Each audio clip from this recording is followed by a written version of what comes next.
what it takes to actually, make things happen, in terms of what it takes to get people to work together. And that's kind of what we're talking about here. Our second speaker is Charlie Niebling, who you heard this morning with the Biomass Thermal Energy Council, talking from a kind of a more larger regional point of view in terms of, he addressed some of those things this morning, but I think he'll have some additional comments in terms of, what about a biomass associate? What's involved in doing that? How does that network with other people? And finally, Dan Wilson, who is actually with his own company, Engineering Wilson Associates, and he's worked on a number of biomass energy projects in the state of Maryland and elsewhere. But he's actually kind of representing here more the Pennsylvania Biomass Association, which just started, I guess, last year and had their first annual meeting last month. And kind of from a state perspective, what it took to get that organization off the ground. And so what I'm asking the speakers to do is I have 3 chairs up here. There's another chair over there that I'll pull over. Maybe Ken, you could get over there. And ask each of them to just take, 5, no more than, 8 or 9 minutes, and just kind of give some brief thoughts, and then we'll just kind of open it up for some discussion. And I promised you on the schedule we'll be out of here by 4:10, and that's an absolute. So if you would just, I'll just maybe ask you gentlemen to come up front. That'd be the easiest way to handle that. It's a little different. You're not behind a table, but I thought given the longevity of the room here, people could see you a little bit better. So, okay, great. That's mine. I think that might be yours there. So,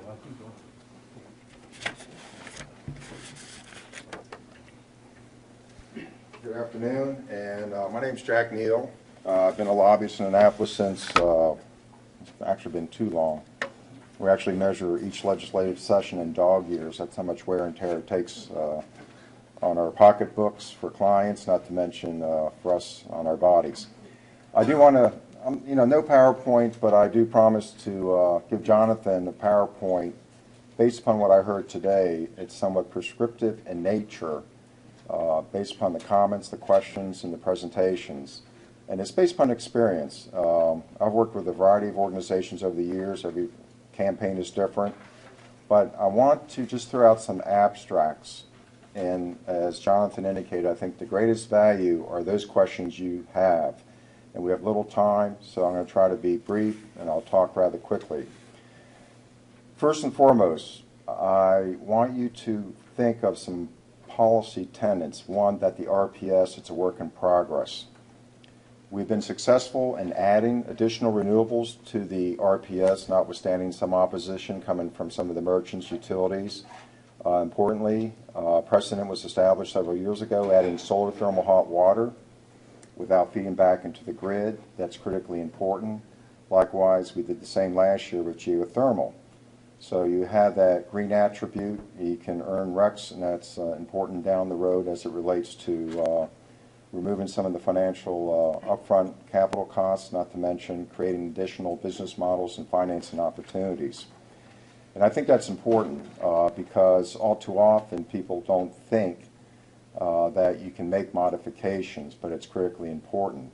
Also, the RPS is not so much about a particular organization's opposition to inclusion. It's very important to understand that the RPS, we have those benchmarks of putting green energy into the mix, a requirement on part of the emerging utilities. But at the same time, it's to increase ratepayer participation. And as you know, too often, systems are costly. And for your issue, as it relates to wood biomass, this has a particular appeal, especially to legislators from rural areas in terms of cost effectiveness. Also, it provides them that ability to participate in the RPS, take demand off the grid, save money, and also likewise for institutional and commercial entities for larger size systems. And that's important to note. All too often there's been the ongoing perception from legislators who have a concern about the RPS that it only benefits those with money or wealth. And that is not the case anymore. And as we say, there is low-hanging fruit, and this creates an unbelievable opportunity. And I think it's important to also note the derived benefits, whether it be environmental, economic development, and energy cost savings. It translates into diversifying our renewable energy sources. At the same time, it provides cost savings for those system owners. And I think that resonates very well. We've tested this over the years. At the same time, there's going to be very important that there's an organized effort. Now, that can take on the form of a formal organization or a coalition, but with the legislative session being I guess 8 weeks away, I probably would suggest that there could be a dual track. That is, you form particular work groups around organizing a formal entity, at the same time separate groups to look at communication plans and as to the lobbying campaign. It's very important to understand that organizations, whether they be formal, informal, survive leadership changes within the organization, and also that it has a very strong maintenance of effort in terms of advocacy, membership benefits, communications, and also to serve as a communication informational exchange for its members. Legislators come and go every 4 years, but special interest groups will always be present within the General Assembly. And it is a very competitive marketplace. And I think that's important to note, because all too often organizations will probably think they have won something, and then next thing you know, it falls apart. Now, on geothermal, it's kind of interesting. We did this as a fast and furious campaign, and we're in the process of formalizing the organization. We were successful, being the first in the nation to put geothermal into the RPS without the requirement to feed back into the grid. But the campaign actually started several years ago when we started to do surveys, some informal focus groups, and working legislators early on, and we found that the timing was perfect to drop the product in the marketplace, even though it was not by a formal organization but an informal coalition. But prior to that, it was important to establish the precedent, and that's where solar thermal hot water came in, to be eligible without feeding back into the grid, and we withstood the opposition coming from utilities. Again, that organization was not so much an organization as it was two Maryland businesses, locally based, Main Street America, putting a face on the issue, which resonated with legislators. We really did not even have the strong support coming from the parent Solar Energy Industry Association. And of course, there were concerns initially that there was going to be some concerns about solar hot water RECs flooding the market, devaluing the solar electric RECs. So that points out the importance to have some sort of organized approach by which to build consensus. We heard comments made earlier. The last thing is you don't want to go into the political marketplace with a product only to have different groups having concerns, and you don't have a unified voice, and that provides a reason for legislators to not vote the issue. So I think it's very important to build that consensus within an organized effort through committees. And I think it's very important to understand that the legislative approach, and as it relates to organizations, you have to be realistic and pragmatic. You are never going to get 100% of what you want. We do things in Annapolis incrementally. Like I said, it's a competitive marketplace, and there are going to be some entities out there that may be in opposition. But I think given the nature of the diverse stakeholders and interests we see today here participating in this conference, the amount of research and the presentations, I think there's the right recipe and the right elements to make this happen. Now, one factor is time is of the essence if you wish to move forward with this policy objective. And as I said earlier, it can run in tandem as you try to formalize an organization. But a communications plan is going to be critically important, and consistent message content that other individuals and organizations can utilize during the course of the campaign. And also, I would strongly suggest that the internet makes things so easy in terms of surveys. We've used surveys and focus groups in the past to help define who your stakeholders are. I have some source materials for Jonathan as it relates to generic approaches for strategic planning, for governmental affairs, governance, and for stakeholder development and communications.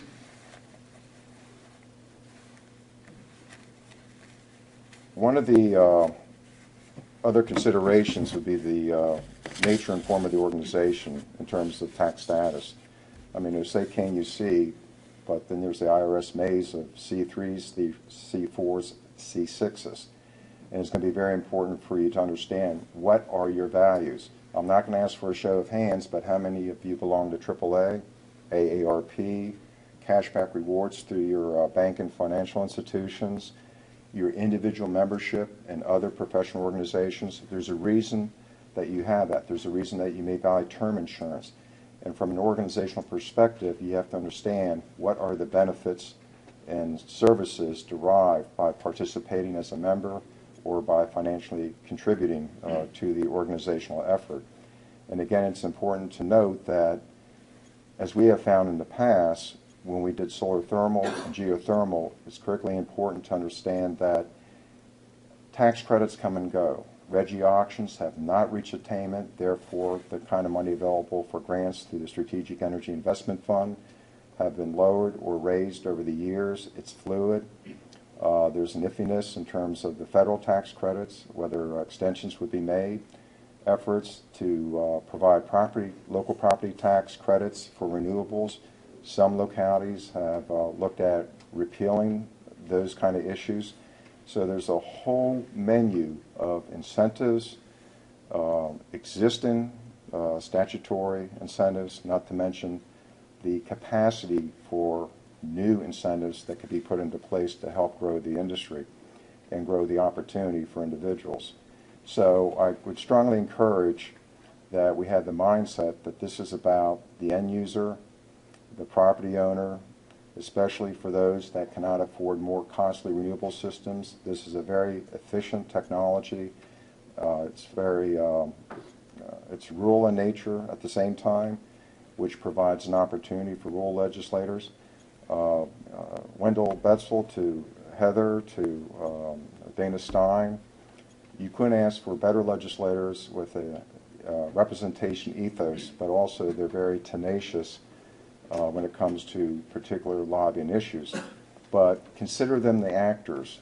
We have to be providing all the kind of supports to make that job easier, and also to understand that it's a competitive marketplace, and it's going to be very important that any communications plan has a very succinct message, soundbite with a shelf life for the session and also to survive beyond the session. So what I'll provide to Jonathan is a very prescriptive plan as a PowerPoint, and he can post that on the web. And at the same time, I think the greatest value for me is later on to hear questions that you have, because they're far more focused and it's based upon your particular situation and needs. In closing, I just want to indicate it's very important that you support the Wood Energy Coalition during the 2013 session. Shout outs for the Maryland Energy Administration and their fiscal year 2014 budget, supporting the Strategic Energy Investment Fund, and also the Maryland Clean Energy Center. We're all family in the RPS. We're all in terms of economic development, and I think that supporting that and creating opportunities to get this message out to legislators before the hectic pace of the session hits the wall would better well serve and position this issue. Thank you.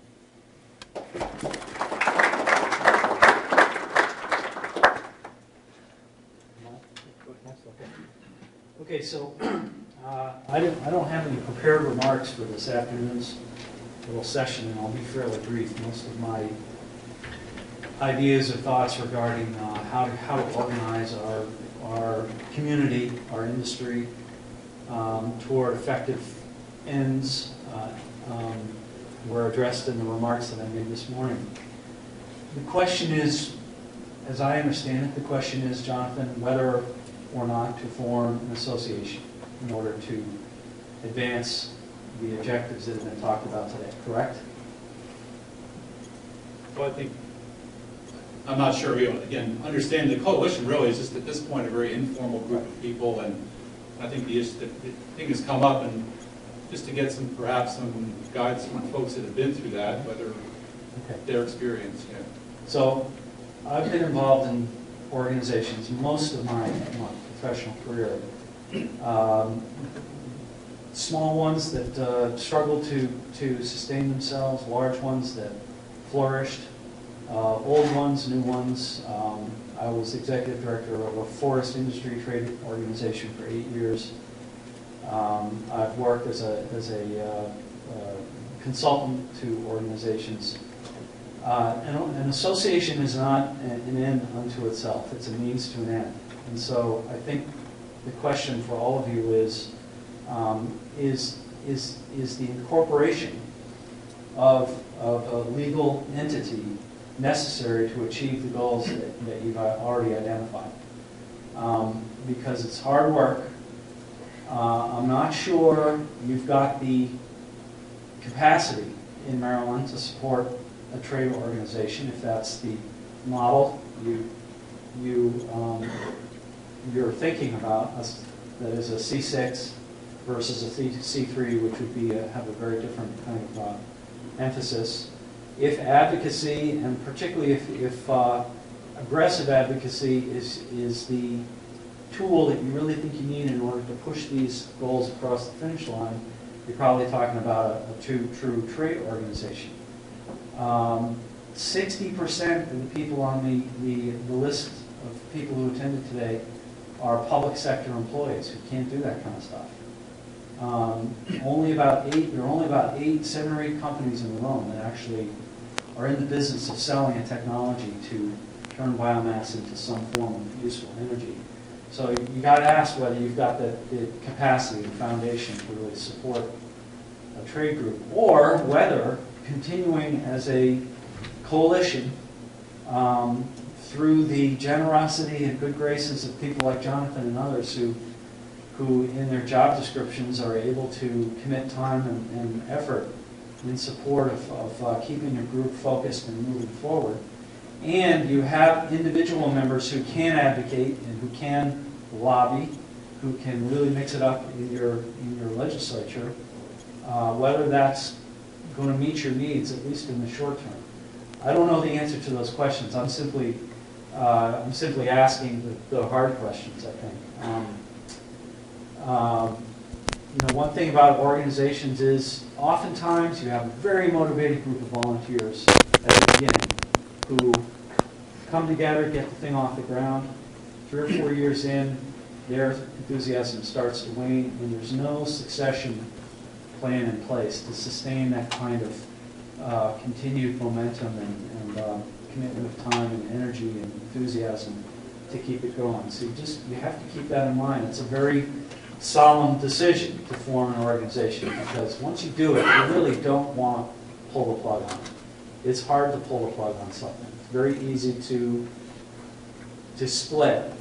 It's very hard to lump. The biomass industry, I think, has some very, very challenging questions before it in the years to come. I think we've got to start pulling together rather than spinning off and creating more and more separate organizations. There's simply too many voices. We have to find common ground with the electric generators, with the interests that are turning biomass into a liquid fuel, biogas, and with which I think the thermal people have a lot of common interest. There's just too many messages out there, and it's confusing to lawmakers. So I guess I'll leave you with the thought that just, if you do proceed to form an organization, do so with eyes wide open about the challenge to sustain it. It's probably, I think the primary goal is to have dedicated paid staff who can advocate. It seems to me that's what's missing here in Maryland. Well, that's probably a $100,000 a year proposition to really do it and do it right. Can you raise that kind of money from the private sector? I don't know. If you set it up as a C3, is there foundation money to support that kind of thing. And if you set it up as a C3, you got to be really careful about how you advocate, because there are pretty strict rules about that, as many of you know. So I'll leave it at that. I've probably posed more questions than I have answered, but as a veteran of many different organizations of all sizes and shapes, it's a very solemn thing to go down this path and do so, with a thorough analysis of the pros and cons.